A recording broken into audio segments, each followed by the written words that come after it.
BBC की एक documentary आई जिस पर प्रधानमंत्री मोदी और गुजरात दंगों को लेकर कुछ सवाल उठाए गए, कुछ आक्षेप लगाए गए।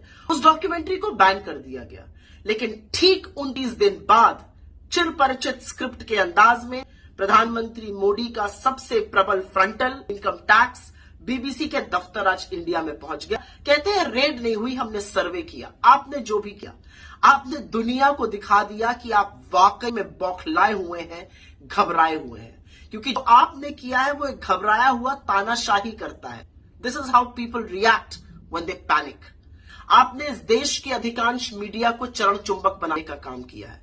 आप उनसे कहिएगा बैठ जाओ तो वो लौटने को तैयार है। लेकिन अब आपने जो बीबीसी के साथ किया है वो आपका असली चाल चरित्र और चेहरा दिखाता है। वो दिखाता है कि 22 अप्रैल 2014 को जब गुजरात के मुख्यमंत्री और इस देश की प्रधानमंत्री बनने की होड़ में नरेंद्र मोदी ने कहा था कि मीडिया स्वतंत्र होना चाहिए, मीडिया को डरना नहीं चाहिए, और अगर कोई मीडिया डरा तो मैं उनके साथ खड़ा रहूंगा।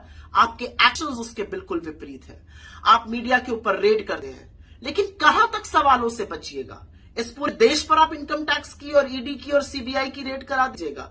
आज देश आपसे कुछ सवाल पूछ रहा है, चाहे वो अडानी पर हो, चाहे वो बेरोजगारी पर हो, चाहे वो महंगाई पर हो, चाहे वो गरीबी पर हो, चाहे वो आर्थिक असमानता पर हो, चाहे वो बुलडोजर चलाने वाली उन सरकारों पर हो जिसको आप तथाकथित डबल इंजन की कहते हैं।